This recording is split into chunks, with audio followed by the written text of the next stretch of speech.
Salut la compagnie, ça fait un bail, désolé pour le retard. Bienvenue sur ce nouveau Parlons VFX. Dans cette vidéo, pas d'invité, je vais vous parler de mes métiers. Si vous aimez ce genre de vidéo, cette vidéo ou ce que je fais, n'hésitez pas à me le dire en likant la vidéo ou en le mettant en commentaire. Pour les nouveaux sur la chaîne, bah déjà bienvenue, abonnez-vous.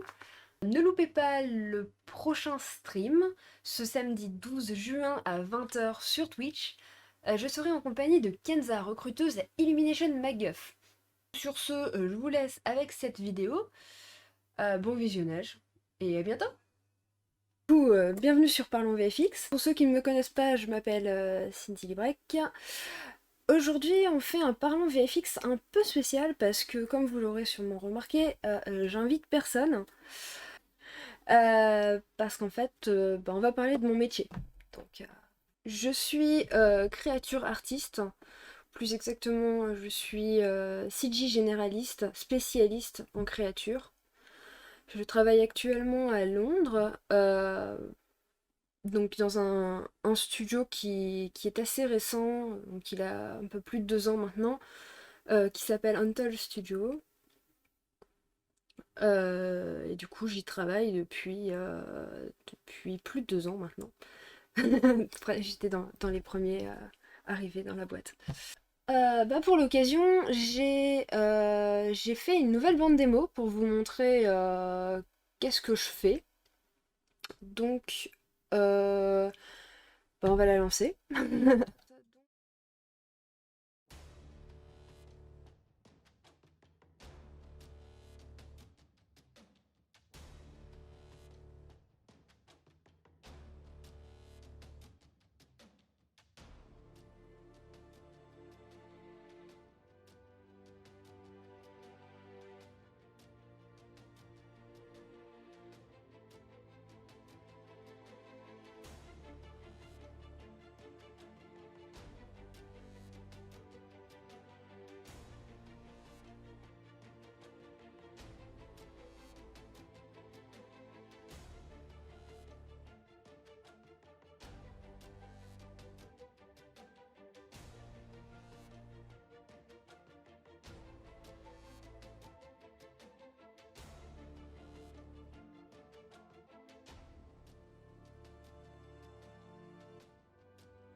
Donc c'est plusieurs projets que j'ai réalisés autant avec Untold qu'avec ma dernière année à Artefix. Euh, et un projet perso que j'ai mis par là, que ceux qui me suivent sur Twitch connaissent. Donc si je fais quelques arrêts, donc il y a 2 ans à peu près, il est sorti en 2019. Non, ça fait un an du coup. Il y a une pub qui est sortie pour Noël, donc avec un petit personnage qui s'appelait donc Edgar. Et donc pour ce personnage, j'ai eu plusieurs choses à faire. Donc, en l'occurrence, c'est pas facile de s'arrêter dans une timeline. Les muscles et les os, donc qui ont servi ensuite à faire la simulation. Donc, pour le sentir comme Alex a présenté la dernière fois et un petit peu Léonie, pour sentir les muscles sous la peau. Donc moi en fait je crée les muscles et les os qui se trouvent en dessous de la peau. Donc pour les CFX artistes, en l'occurrence j'ai même eu à faire quelques CFX pour ce modèle. Et ça a été très, très intéressant pour moi, ça m'a permis vraiment de comprendre bah, qu'est-ce qu'ils avaient réellement besoin et maintenant j'ai créé mon workflow de sorte à ce que ce soit spécialement des muscles qui peuvent aller avec les CFX. Donc ça c'est un workflow, c'est une façon de travailler. Donc voilà, donc pour cette petite pub, j'ai donc réalisé les os que vous voyez ici et donc les muscles. que vous voyez là. Pour ça, donc, il faut pas mal de connaissances anatomiques, surtout qu'en plus, Edgar n'est pas un personnage existant, c'est un personnage inventé, donc avec une anatomie différente de la nôtre. Donc pour ça, je me suis inspirée de l'anatomie donc humaine, mais aussi animale, donc comme l'ours un peu, etc. J'ai eu à faire un travail similaire sur celui-ci et celui-là surtout. Pareil, pour cette espèce de Godzilla, ce kaiju, j'ai dû faire également les muscles, les os, et du coup pour eux, c'est pareil, donc j'ai malheureusement pas d'exemple que j'ai le droit de montrer encore. Donc voilà. Alors, est-ce que tu dessines d'abord sur papier avant de faire en 3D? Du coup, j'ai des connaissances en dessin, j'ai fait mes études de sorte à savoir dessiner. Je suis capable de dessiner mes muscles, mes os, mes personnages. Par contre, non, je ne les dessine pas pour faire de la 3D. Je pourrais, mais souvent je vais directement en 3D. J'ai une vision plus. C'est plus facile pour moi de voir les choses en 3D qu'en 2D. Donc souvent en fait j'y vais from scratch directement sur le modèle. J'ai énormément de références anatomiques, j'ai des livres, j'ai des planches, tout ça. Du coup je m'inspire de ça, mes connaissances, le workflow que je parlais tout à l'heure, que j'ai conçu entre autres pour m'aider à aller plus vite et surtout pour que ça aide les FX artistes à travailler avec, parce que c'est comme vous pouvez le voir sur Edgar, ou même sur, j'en ai un autre, lui par exemple, il n'y a pas il y a pas tous les muscles qui existent, hein. Il y a énormément de muscles sur un animal, sur un humain aussi d'ailleurs.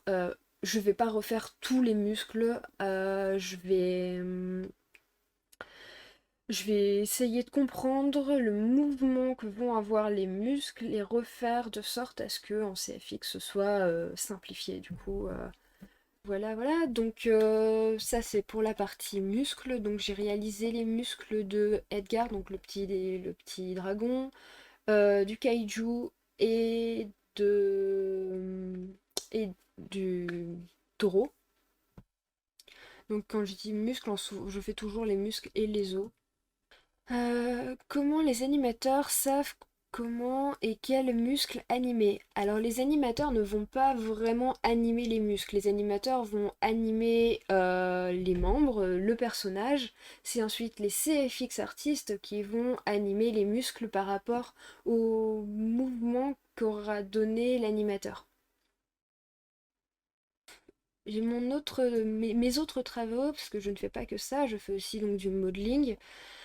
Là, par exemple, sur cette image, j'ai modélisé la tablette qui se trouve ici et le gâteau. J'ai également fait le texturing et le look dev que ça s'appelle, c'est-à-dire comment ils interagissent avec la couleur, enfin avec la lumière. Alors, tu as dit que tu t'es inspiré de plusieurs créatures pour faire Edgar, par exemple. Comment tu choisis de quoi tu t'inspires? Alors, c'est pas moi qui ai créé le concept, c'est quelqu'un d'autre, ainsi que c'est quelqu'un d'autre qui a également fait le modèle de la créature. Moi, j'ai juste fait l'intérieur.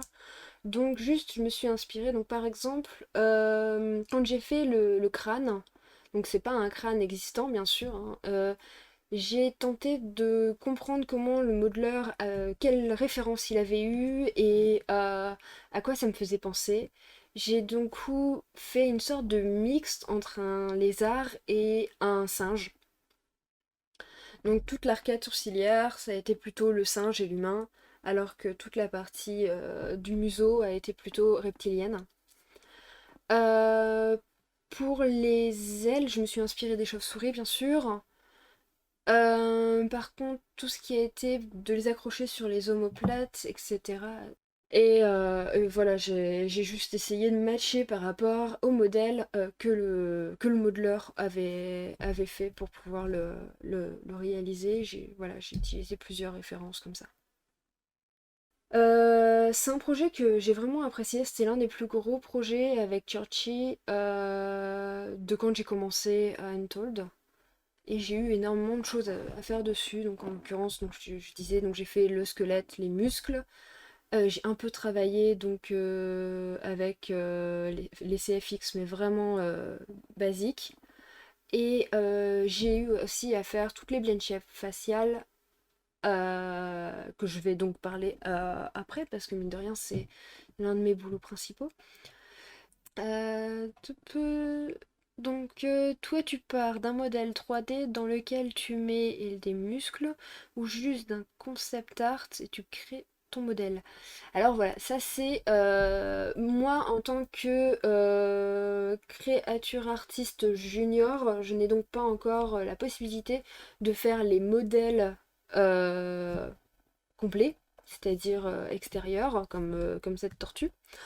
Donc j'utilise le modèle qui a été créé et j'y intègre les os et les muscles à l'intérieur. Voilà. Par contre, quand on crée un modèle 3D, comme là cette tortue, on utilise énormément de références, des concept art. On ne crée pas comme ça de tête, c'est pas possible. Et donc là, on part donc ouais, ça de concept art avec la vision du réalisateur, voire du client, et puis on crée le truc comme ça. Ça peut parfois faire pas mal d'allers-retours quand il y a les clients qui sont pas sûrs de ce qu'ils veulent aussi. Mais voilà. C'est cool, tu peux inventer n'importe quelle créature. Oui, bah exactement. C'est ce que j'aime dans mon travail, c'est vraiment d'être libre. En plus, le fait que du coup j'ai mes connaissances en anatomie qui m'aident aussi à comprendre comment fonctionnent les choses, ça me permet de les contourner et de pouvoir vraiment bah, réussir à faire des trucs plausibles quoi qu'il arrive. Par exemple, le kaiju, ça n'existe pas, mais on peut quand même réussir à faire quelque chose d'anatomique avec, des choses comme ça. Sur celui-là, donc du shot sculpt et des blend shapes. Donc les blend shapes, c'est le fait de donner des expressions du visage. Le chien, j'avais fait, c'était mes premières. Je trouve plus le chien. Ah si, le chien, là. Donc là, pour pouvoir faire toutes les expressions, qui soit réaliste. Et donc là, il a vraiment fallu faire les blend shapes, mais de chaque mouvement et micro-mouvement que font les muscles pour activer bah, les différentes choses. Genre quand il bouge les yeux, quand il clignote, il sourit, des choses comme ça. J'aime bien cet animal. Et du coup, j'ai fait exactement la même chose pour le phoque. Donc là, c'est exactement ça en fait. Tout ce que vous voyez, c'est des blend shapes. Donc c'est des parties du visage qui s'activent et qui du coup permet d'avoir des expressions. J'ai pas de blend shape sur moi parce que bah, j'ai pas le droit de vous montrer ceux du boulot à part ceux qui sont dans la bande démo. Par contre, je me suis amusée à importer ma tortue et à faire une pseudo blend shape. Je l'ai fait en 10 minutes, du coup, c'est pas, c'est pas propre, mais je peux vous montrer rapidement en quoi ça correspond. Donc, ça, c'est ma tortue, vous la connaissez, à force. Elle est là à chaque fois, hein. Donc là, j'ai importé une version un peu plus définie que celle que on importe d'habitude, donc pour le rig et compagnie. Donc pour les blend shapes, j'utilise un modèle un poil plus défini. Donc ça, c'est un level 3 ou 4, je sais plus. Donc ça me permet comme ça d'avoir les détails sans que ce soit trop lourd, d'avoir quand même les pseudo-plis et les craquelures en l'occurrence. J'ai pas tout, mais ça me donne une idée. Donc là, c'est les sourcils, là c'est la paupière, etc. Ensuite, j'ai pas regardé d'exemple de tortue, je ne sais pas exactement comment ça bouge, parce que normalement quand je fais des blend shapes, j'ai énormément de références, j'ai des close-up d'œil de tortue pour voir comment il bouge, des choses comme ça. Là, j'avoue que j'ai pas eu le temps, mais donc je me suis amusée, juste pour vous montrer, à faire son œil droit. Oui, bizarrement d'habitude je travaille à l'œil gauche, mais là aujourd'hui je l'ai fait à l'œil droit. Et du coup, je lui ai fait fermer l'œil. Donc j'ai utilisé que la paupière du haut pour la fermer. Et j'ai décidé que je ferai la paupière du bas avec vous pour vous montrer comment est-ce que ça fonctionne. Hop, donc voilà. Je crée donc ça grâce à cet outil donc, qui s'appelle le Blend Shape Editor. Avec ça, donc, je peux créer des Blend Shapes et ajouter des targets. Donc ça, c'est une target donc, que j'ai créé et édité donc, avec des outils de sculpt qu'il y a directement dans Maya. Donc quand je travaille pour le au travail, j'utilise pas spécialement Maya H24. J'utilise Maya pour importer les blend shapes comme je le fais ici. Mais j'ai tendance à faire des allers-retours avec un autre logiciel qui s'appelle ZBrush. Qui donc me permet un peu plus d'outils de sculpt pour garder ça. Et donc je vais vous montrer, donc là c'est la paupière qui retombe, donc pour fermer l'œil du haut. Et donc je vais créer une nouvelle target. Donc là, il vient de créer une nouvelle target qui ne fait absolument rien. Hops. Mais si je le mets en mode édition, je vais pouvoir prendre des outils tels que le Move Brush. Et du coup, hops,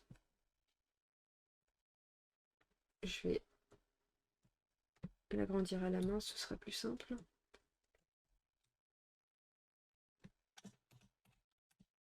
Hops.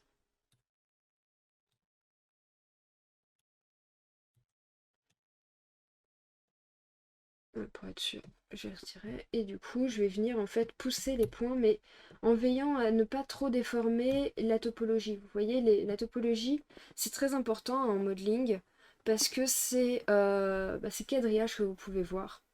C'est ce qui forme le modèle. Et donc, quand on fait une blend shape, en plus de réfléchir à qu'est-ce qui active la blend shape, c'est-à-dire quel muscle va être tiré ou compressé, pour pouvoir faire bouger la paupière par exemple, je dois aussi veiller à ne pas déformer trop cette partie, ou en tout cas si je la déforme, la déformer de manière homogène, de sorte que ce soit le plus réaliste possible.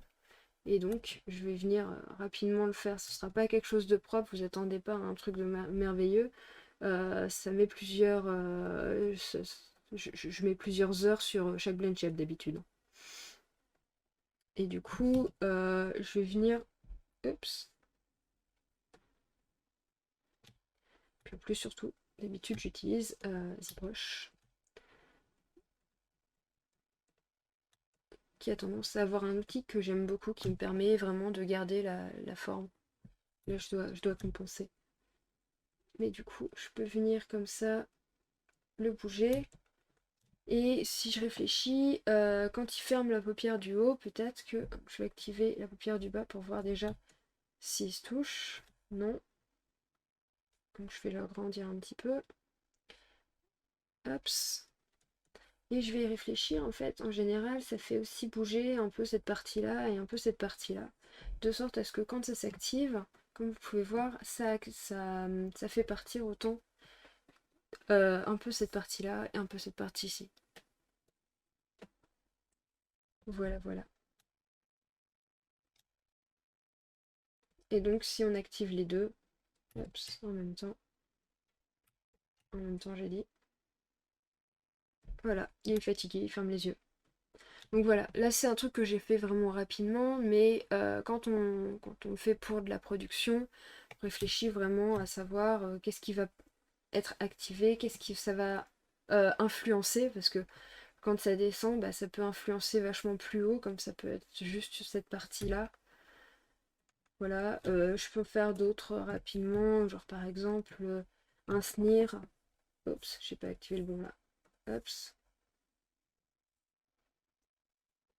Genre par exemple, je peux venir ici et lui faire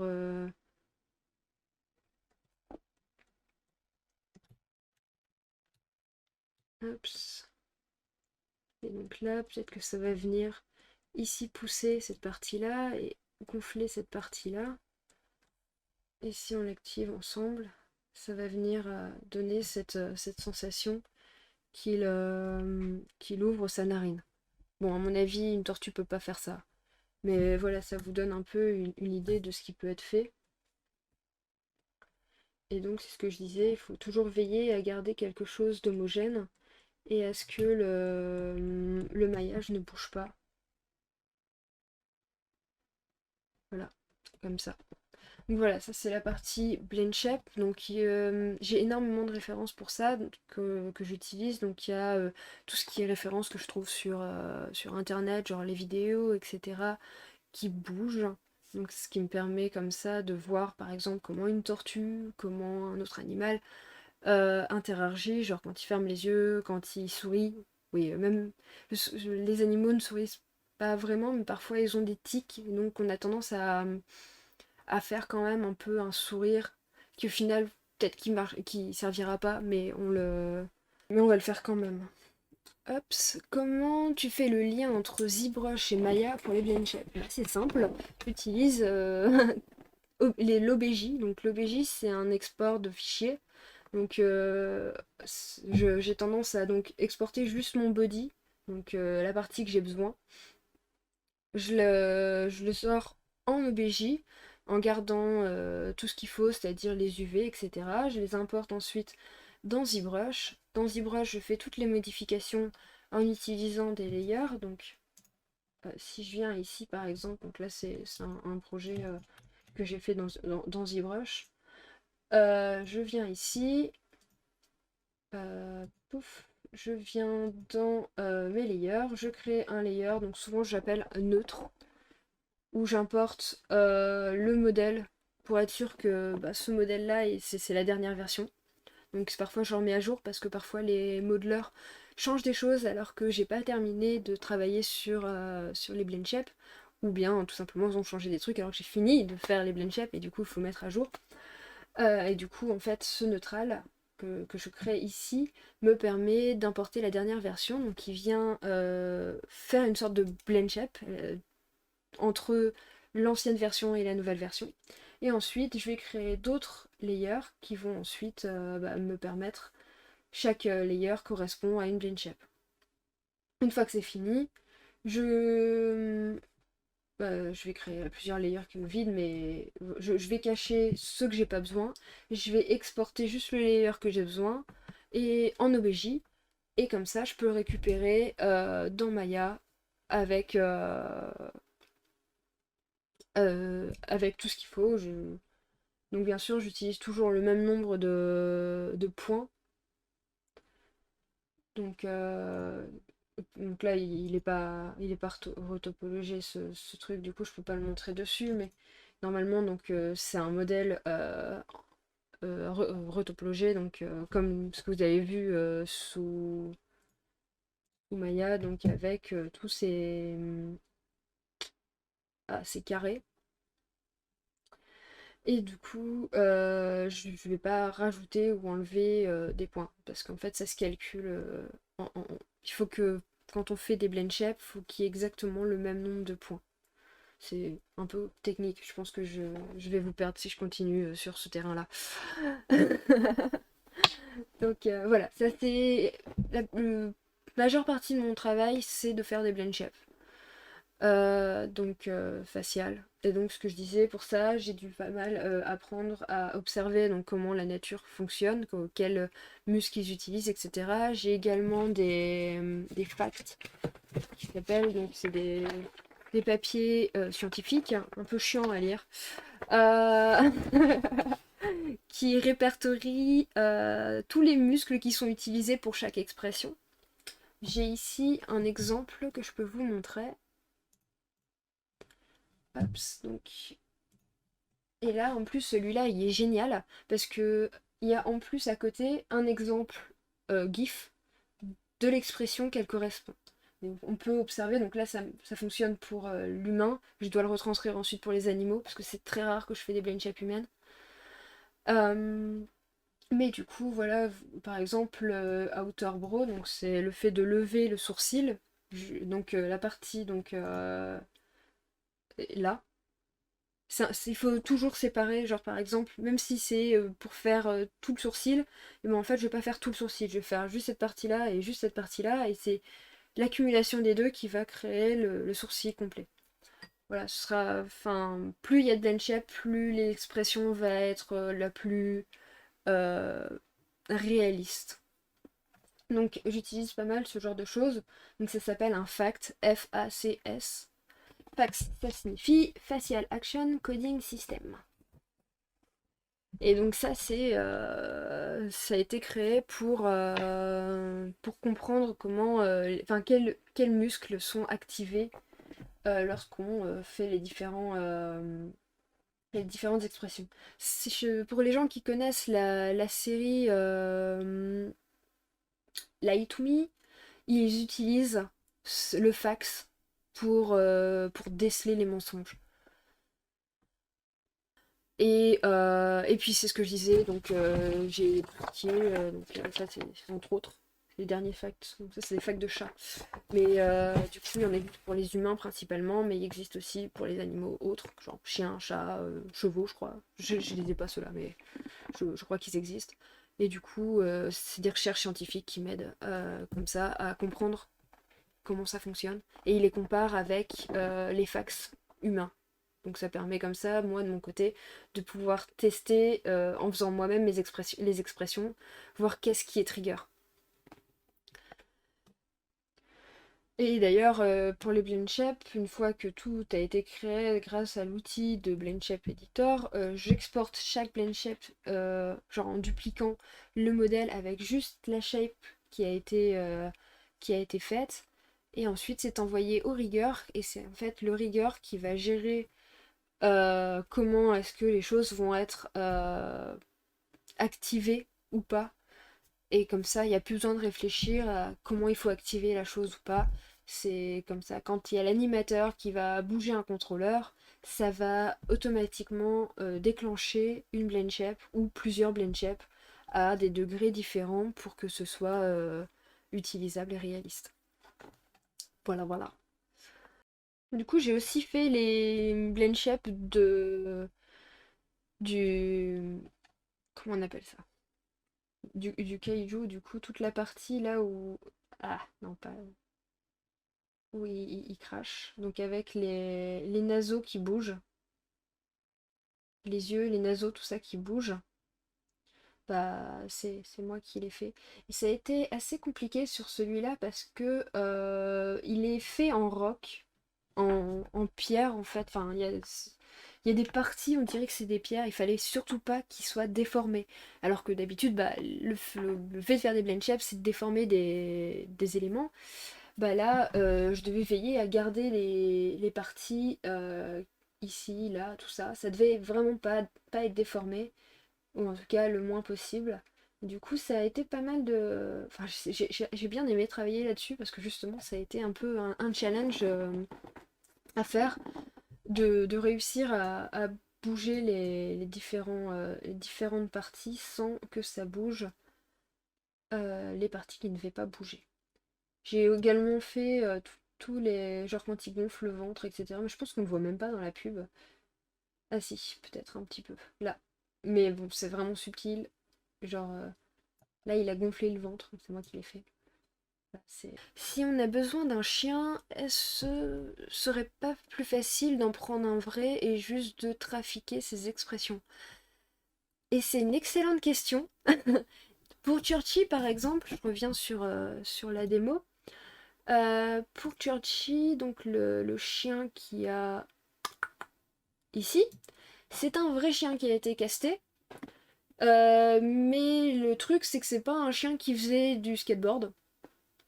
Donc, il nous a servi à comprendre, à refaire exactement les mêmes tâches, avoir le même rendu sur les poils, etc. Mais par contre, on lui a pas demandé de faire du skateboard et on l'a pas filmé en train de faire du skateboard. On a juste filmé le skateboard. Enfin, même pas cette version-là, parce que ça, c'est moi aussi qui ai fait le skateboard d'ailleurs, le modèle, le look dev, tout ça. Mais oui, donc du coup, on a juste filmé une planche à roulettes qui roulait grâce à un moteur. Et ensuite, par-dessus, on est venu retravailler, on a fait de l'animation, on a refait des parties du skateboard, on a surtout refait le chien pour pouvoir lui faire faire exactement ce qu'on veut, parce que même si le chien est très bien entraîné, il fera pas toujours exactement ce que le client veut. Donc voilà, c'est pour ça qu'on les refait. Surtout que maintenant on peut réussir à faire des chiens plutôt réalistes. Beaucoup ne savent pas voir la différence entre le vrai et celui-là. C'est pareil pour le taureau. Pour le taureau, il y a également un vrai taureau qui a été cassé, donc qui a servi à faire le modeling. C'est une copie exacte du taureau qui a été casté. Et comme ça, en fait, certains plans dans le film a été fait grâce à... comment ça s'appelle? Grâce au taureau au vrai. Là, c'est globalement un faux parce qu'il a fallu faire le côté gluant. Quand le kaiju lui crache dessus, et ben, il a fallu faire toute la partie ici qui dégouline. Donc pour ça, en fait, le taureau a été refait en 3D, donc pour avoir vraiment ce rendu qui a pu être ajouté par-dessus. Voilà. C'est ce qui est comme ça que c'est utilisé en fait la plupart du temps les créatures. À part quand elles sont complètement imaginaires comme celle-là, mais en tout cas quand c'est des animaux qui existent, souvent c'est quand l'animal ne peut pas faire telle chose, pour avoir une interaction, c'est comme quand on utilise des digidoubles humains. Donc quand une personne ne peut pas faire telle action, ou un cascadeur ou autre, et ben c'est remplacé par un digidouble. Ou quand il y a une interaction avec un objet 3D, eh ben, il y a ce digidouble qui est là pour pouvoir avoir cette interaction correcte. Voilà, c'est à ça que ça sert, d'avoir un modèle 3D d'un truc qu'on pourrait avoir en vrai. C'est souvent comme pour ça qu'on a les deux en fait. Voilà, voilà. Où est-ce que j'en étais dans les questions? Alors, tu trouves facilement du boulot dans ce milieu? Ah, euh, non. Ça, c'est d'ailleurs un truc qui est un peu, enfin, je pense qui est bon d'en parler. C'est pas un métier facile. En tout cas, créature artiste. Modeler 3D, le truc, c'est que c'est ce que j'avais expliqué. Modeler 3D comme créature artiste, c'est les gens quand ils pensent cinéma, jeux vidéo, animation, eh bien, ils voient le côté 3D et du coup, tout le monde fait modeleur 3D en fait. Pas tout le monde, mais beaucoup choisissent ça en premier. Et donc, pour se démarquer et trouver réellement sa place dedans, il faut énormément travailler. Euh, Ouais, c'est ça, beaucoup s'investir, beaucoup de travail personnel. Euh, et aussi beaucoup de chance. Réussir à être repéré, réussir à avoir la chance de rencontrer quelqu'un au bon endroit au bon moment qui va te faire rentrer au bon endroit au bon moment pour pouvoir faire des choses intéressantes. Euh, et ça l'est d'autant plus pour les créatures parce que les créatures dans un film il n'y en a pas souvent 36 000. Genre par exemple dans une publicité, parce que moi je travaille principalement avec les publicités, en général il y en a une ou deux, pas plus. Du coup, on n'a pas besoin de 10 créatures artistes pour créer une créature. Donc, ils vont avoir besoin d'un ou maximum deux créatures artistes en tout sur un projet. Donc, souvent, il y a une dizaine de personnes qui veulent être créatures artistes pour justement un poste. Voilà. Donc, non, c'est pas quelque chose de facile. Euh, c'est pas un milieu où on trouve facilement du travail. Après, si on est doué, si en plus on est généraliste, donc quelqu'un de généraliste, c'est quelqu'un qui comprend tous les métiers, qui est autant capable de faire du modeling que du look dev, donc tout ce que j'expliquais tout à l'heure, c'est-à-dire faire que, genre par exemple, interagir le, les objets avec la lumière, comment est-ce que la lumière va se refléter sur l'objet. Voilà, tout ça. Et aussi faire du lighting et du rendu. Donc quelqu'un qui est complètement généraliste aura plus de chances de trouver du travail. Comment as-tu découvert que ce travail existait et qu'est-ce qui t'a donné envie de le faire? Ah, bonne question. Alors, j'ai découvert, c'est un peu compliqué, c'est... En gros, j'ai toujours voulu travailler dans le cinéma, mais genre, depuis vraiment toute petite. Genre, je crois que j'avais 2 ans, je regardais déjà Star Wars et je connaissais déjà Star Wars par cœur. Et j'ai grandi avec des films comme ça et j'ai toujours voulu travailler dans le cinéma. Bon, à l'époque, je connaissais pas tous les métiers qu'il y avait, je pensais qu'il y avait juste les acteurs et le réalisateur. Et du coup, je m'étais mis dans la tête d'être réalisatrice. Donc à l'âge de 9-10 ans, je voulais être réalisatrice de films. Et donc j'ai suivi cette voie. J'ai essayé de devenir réalisatrice de films. Donc j'ai été faire une année d'audiovisuel, audiovisuel et musique. Je dis ça parce qu'en fait c'était une seconde générale et c'était mes options. Sauf que j'ai pas beaucoup de souvenirs de l'année à part de l'audiovisuel et de la musique. Euh, et du cinéma qui avait juste à côté de l'école. Et ouais, donc du coup, j'avais fait théâtre, je m'étais pas mal renseignée sur tout le côté comme ça. Et plus tard, donc cette année, malheureusement, c'était des options et j'étais pas assez investie dans les autres cours. Donc j'ai raté cette année-là. Je me suis réorientée, je suis partie dans la publicité. J'ai fait un CAP DECG, donc dessinateur d'exécution en communication graphique, donc c'était sur 2 ans. Là du coup j'ai remonté vachement mes notes, j'étais dans les premiers de classe, voire la première la plupart du temps. Et j'ai ensuite été continuer dans cette voie parce que bah, je me suis dit, ah bah c'est facile, je vais continuer là-dedans et j'en ai un peu oublié ma motivation première qui était d'être réalisatrice, ou en tout cas de travailler dans le cinéma. Toujours, par contre, j'ai toujours été à fond sur les films, j'ai continué à les regarder, ça, les clips vidéo et les publicités, justement, à l'époque, genre les petites robes noires et compagnie, j'aimais beaucoup. Et donc je m'étais dit, je vais continuer donc dans la publicité et je vais être réalisatrice de publicité ou de clips vidéo. Et donc j'ai continué, j'ai fait un bac euh, communication graphique. Je suis arrivée major de promo à la fin. Et grâce à ça, j'ai pu rentrer dans une école supérieure, donc le CV, où j'ai fait une prépa et une année supplémentaire en animation. Donc, grâce à ça, j'ai pu développer encore un peu plus mon côté cinéma. Il faut savoir que pour mon bac, j'avais réalisé, donc je l'ai malheureusement plus, elle est sûrement quelque part dans les méandres d'internet.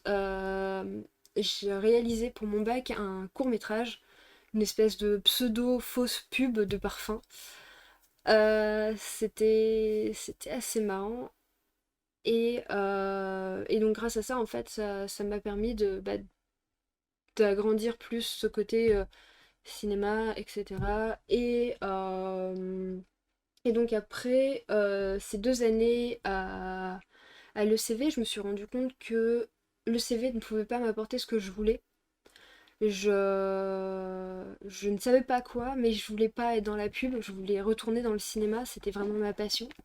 Et j'ai eu l'occasion de regarder, parce que j'aimais beaucoup regarder les making-of, et j'ai eu l'occasion de regarder les making-of du The Hobbit, donc le premier. Et contrairement aux autres making-of que j'avais l'habitude de regarder, où c'était plutôt du tournage et très peu de 3D, dans ce making-of de The Hobbit, il y avait toute une partie où ils parlaient justement de la 3D et où on voyait comment ils avaient recréé les orques, les trolls de Bilbon en 3D, donc en utilisant ZBrush, etc. Et je me souviens, j'étais en train de regarder ce making-of et je me suis dit, mais c'est ça que je veux faire en fait. Et le soir même, j'étais sur internet en train de chercher une autre école. J'ai découvert Artefix. Il y avait les concours qui venaient d'ouvrir. Et du coup, j'ai dit à Alex, on va faire le concours de cette école. On a fait les concours, on a été pris. Et à partir de là, bah, c'était bon. Enfin, j'avais découvert la 3D, j'ai pu ben, profiter de tout ce que pouvait m'apprendre Artefix, donc autant du tournage réel que de l'animation, que de la 3D. J'avais des bases d'animation parce que du coup j'avais des bases de 3D et d'animation avec ma précédente école, mais elle restait sur les bases et je trouvais pas que je pouvais vraiment aller plus loin grâce à ça. Donc là, au moins, à Artefix, j'ai vraiment pu voir tout l'ampleur, tous les métiers qu'il y avait dans le cinéma, et j'étais passionnée par à peu près tous les métiers qu'il y avait dans le cinéma. Et ça a été très dur pour moi de me dire, c'est dans celui-là que j'ai envie d'aller. Juste, j'avais des facilités en 3D et en dessin. J'adorais les créatures et je savais pas exactement si je voulais juste les concevoir ou les faire bouger, leur donner vie. Donc je suis partie en animation une année à Artefix. J'ai fait une année complète d'animation, j'ai beaucoup aimé. Mais je me suis rendu compte à force que en fait ce que je préférais c'était le fait de les modéliser. Et donc bah, je suis partie dans le modeling pur et dur, dans le but d'être créature artiste. Donc en sachant que c'était un métier extrêmement dur à percer. Parce que bah, c'est pas vraiment un métier. Bah, ça, comme j'expliquais, c'est pas un métier facile, créature artiste. Encore maintenant, je ne me considère pas encore 100% créature artiste. Je suis une créature artiste parce que je ne travaille pratiquement que sur des créatures. Mais j'ai pas encore la chance d'avoir fait une créature à part entière qu'on voit dans le film. Je fais toujours les trucs qui ne se voient pas, mais qui sont importantes quand même, du coup, c'est cool. Mais voilà. Donc, ouais, j'ai toujours voulu travailler dans le cinéma et j'ai découvert, bah, du coup, qu'est-ce qu'était réellement la 3D et le fait de modéliser des créatures grâce au making-of, en fait, de The Hobbit, qui l'eût cru. Euh, Ça, il faut regarder la blinde de making-of, vous allez trouver un métier trop cool que vous allez vouloir faire. Quelle autre question? Alors, tu es en freelance ou en CDI? Je suis en CDI. C'est pas facile de rentrer en CDI dans ce genre de boîte, mais j'ai eu la chance que c'est une nouvelle boîte. Donc ils ont essayé de créer le plus vite possible leur team principal et je faisais partie donc du coup des premiers et donc ils m'ont proposé un CDI. Donc ça fait 2 ans maintenant que je suis en CDI chez eux. Je vous parlais tout à l'heure de Shot Cult. Je vais revenir sur la démo. Le Shot Cult, j'en ai fait pas mal sur AFK Arena. Donc c'est des courts-métrages, donc on a dû en réaliser je crois 5 ou 6. J'ai bossé sur 4 ou 5 d'entre eux. Et sur celui-là, par exemple, ce shot Good Book qui s'appelle, j'ai pratiquement bossé que en shot sculpt. J'ai eu très peu de CFX qui a été fait dessus parce que comme il était assis avec l'interaction et tout du canapé et tout ça, c'était assez compliqué d'avoir du CFX. Et surtout comme il bougeait pas, enfin pas trop, il bougeait pas mal, mais au final il restait assis. C'était pas si intéressant que ça de d'avoir que le CFX. Du coup, en fait, ce que j'ai fait, c'est que j'ai shot sculpté, donc c'est ce qu'on appelle les parties à la place du CFX artist. Donc j'ai activé moi-même en sculpt euh, les, euh, les muscles, les tendons, les choses qui étaient, qui étaient trigger lorsque le personnage était en mouvement. J'ai également resculpté certaines parties, genre par exemple la jambe, en l'occurrence le genou. Lorsque les animateurs avaient mis la position, ça avait un peu cassé le genou, il ressemblait plus à quelque chose de joli. Du coup, je suis venue resculpter en fait en pose le genou de sorte à ce que bah, il paraisse beaucoup plus réaliste, beaucoup plus joli dans l'image. Donc voilà, pour donner un peu une idée. Donc je vais l'ouvrir séparément. Donc ça c'est l'un des cours que j'ai bossé dessus. Et donc toute la partie avec le pied qui pose au sol. Euh, il a fallu que je fasse le shot sculpt pour rendre vraiment ce côté quand il lève le pied, que les mini muscles, les mini tendons, c'est pas vraiment quelque chose qu'on voit, c'est quelque chose qu'on ressent. Comme là, quand il évite le truc, il piétine un peu. Et en fait, j'ai dû activer les. Faudrait la voir en ralenti, c'est un peu compliqué. Mais tous ces tendons là qu'on voit, c'est moi qui les ai activés. Pareil pour les doigts de pied et un peu cette partie-ci. Si je vous montre dans ma bande démo, j'ai ici un exemple au ralenti. Hop, vous voyez ici. Je sais pas si vous voyez ma souris ici. Et du coup, ici, ce muscle-là, observez-le et vous allez voir qu'il bouge pas mal. Pas mal. Enfin, c'est subtil, hein, c'est un peu le problème du shot cult. C'est quelque chose qui fonctionne en une microseconde, genre même pas une image. Et du coup, ici, donc il y a toute cette partie-là qui a les tendons qui s'activent lorsque il pose le pied et il le relève. Pareil pour la contraction des doigts de pied. Hop, ça, je vais le faire tourner, ça sera plus simple. Vous avez vu quand il bouge les doigts de pied qui s'enfoncent, il bouge un petit peu, bah, tout ça c'est du shot sculpt, c'est moi qui les ai mis en place en animation, en activant et en désactivant des parties de sculpt pour pouvoir donner cette sensation de il pose le pied, il appuie, du coup les tendons sont activés ou pas quand il appuie et qu'il relâche. Le shot sculpt, c'est une sorte de blend shape que tu ajoutes au bon moment. Alors, oui et non, parce qu'en fait, la blend shape, ce sera des petites parties que je vais faire, mais je vais pas penser dans la globalité du modèle, je vais penser genre juste cette partie-là, ou juste cette partie-là, ou le fait de remonter la joue, mais ce sera des choses comme ça, et c'est après, aux rigueurs, de voir quand et comment il les assemble pour que quand l'animateur l'utilise, ça s'active à un pourcentage.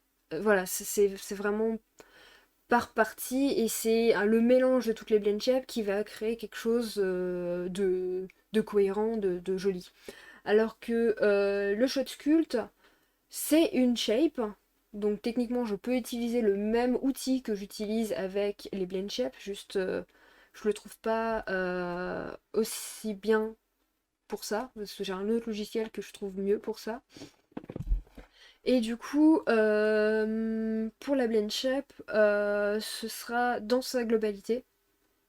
Je vais voir donc voilà le shot final, parce qu'en fait j'arrive à la fin de tout, donc juste avant le rendu, donc le compositing, j'arrive juste avant le compositing. Alors, du coup, je reçois tout ce qu'il y a, donc je suis à la fin de production de tout ce qu'il y a créature. Après moi, il n'y a plus personne. Et du coup, je vois le shot final, dont l'angle de caméra et tout, et il faut que dans cet angle de caméra, ça paraisse beau.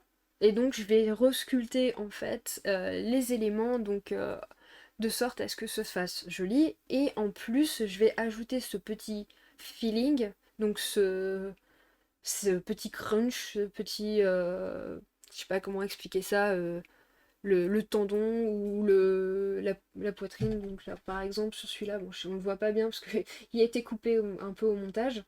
Mais sur celui-ci, quand il lance le truc, ici, j'ai tout un travail si on le met au ralenti. Donc là, je l'ai pas mis au ralenti, il faudrait peut-être que je le mette au ralenti dans ma bande démo. Ici, il y a tout le temps, les nerfs qui se contractent avant qu'il lance le truc. Donc ça, c'est également ce genre de choses que je fais, mais je le fais vraiment dans la globalité. Euh, et je viens effectivement dans une timeline, donc dans le temps d'animation, activer, désactiver cette shape globale que j'ai créée, de sorte à ce que ça vienne comme il faut dans l'animation. Ce que j'aime bien au shot sculpt en fait, c'est que c'est un mélange de deux choses que j'adore, c'est l'animation et le sculpt. Voilà. c'est, je sculpte en animant et ça j'adore ça. Alors, question récurrente. Si quelqu'un était intéressé de faire ce que tu fais, quel conseil aurais-tu pour lui? Je dirais de s'accrocher, de poursuivre ses rêves en permanence, parce que je pense que dans ce métier, il faut beaucoup de patience, beaucoup, ouais, c'est ça, beaucoup s'accrocher pour en arriver là où on veut. Euh, Être bon en anatomie, vraiment. Enfin, genre, apprends le maximum que tu peux en anatomie. T'es pas spécialement obligé de connaître les noms des muscles, on te les demandera pas, et j'avoue que moi je suis pas une personne qui retient les noms, donc je les connais pas. Mais par contre, je sais où ils sont, à quoi ils servent, et ça, mine de rien, c'est important de les connaître. Au moins les principaux, ceux qu'on voit.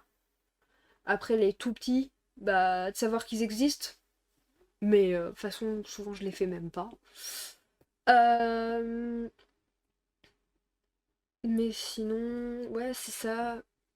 Ah, regarder comment fonctionnent les choses, que ce soit, enfin, je veux dire, dans la vraie vie, que ce soit, alors, observer, j'ai un chat, du coup, j'observe mon chat et je vois comment est-ce qu'il réagit, ses mimiques, sa façon de se mouvoir, toutes ces choses-là, ça m'aide à comprendre comment bah, il fonctionne, et ensuite, je peux retranscrire ça sur mon travail tous les jours quand je travaille sur mes créatures.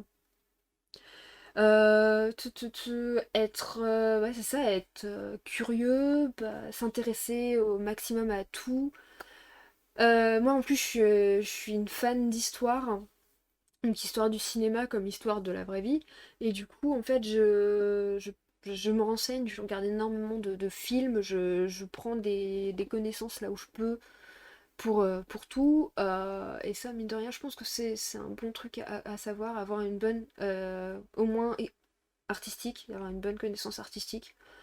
Tu peux savoir dessiner, je pense que c'est une bonne aide, mais je suis pas sûre que ce soit obligé. Genre, moi je sais dessiner, ça m'a énormément aidé, je vois les volumes grâce à ça. Après, genre, ça fait des années maintenant que j'ai pas touché réellement un crayon pour dessiner. Et par contre, j'ai même plus de facilité en fait à voir les choses en 3D qu'en 2D. Donc ouais, voilà. Euh, tu- tu- tu-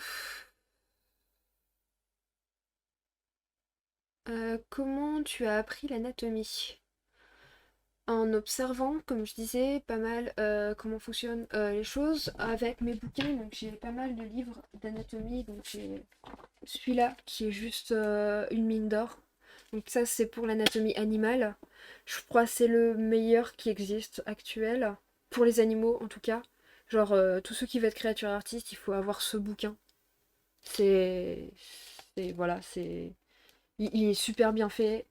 Il y a vraiment tous les muscles, à quoi ils servent, leur nom, mais bon, toujours pareil, on s'en fout un peu, mais surtout comment ils fonctionnent, où ils se trouvent, la comparaison entre les différents mammifères, et à la fin on a même chaque, genre là par exemple le phoque, ou bien je crois, j'ai l'ours, j'ai le chat, j'ai vraiment, vraiment de tout, donc ça, ce bouquin est juste une mine d'or. Et une fois qu'on connaît ça, on est capable de faire n'importe quoi, parce que une fois qu'on connaît l'anatomie, on est capable de créer n'importe quel monstre avec, juste en prenant, bah, genre par exemple, on sait comment fonctionnent les muscles, on sait où ils doivent se trouver pour actionner telle ou telle chose, du coup juste, bah, on sait que dans notre créature, va avoir besoin d'un muscle qui ressemble à peu près à ça, qui va être attaché à tel ou tel endroit, et il va faire ça. Voilà, c'est comme ça que ça fonctionne. Quelle est pour toi la meilleure façon de s'améliorer?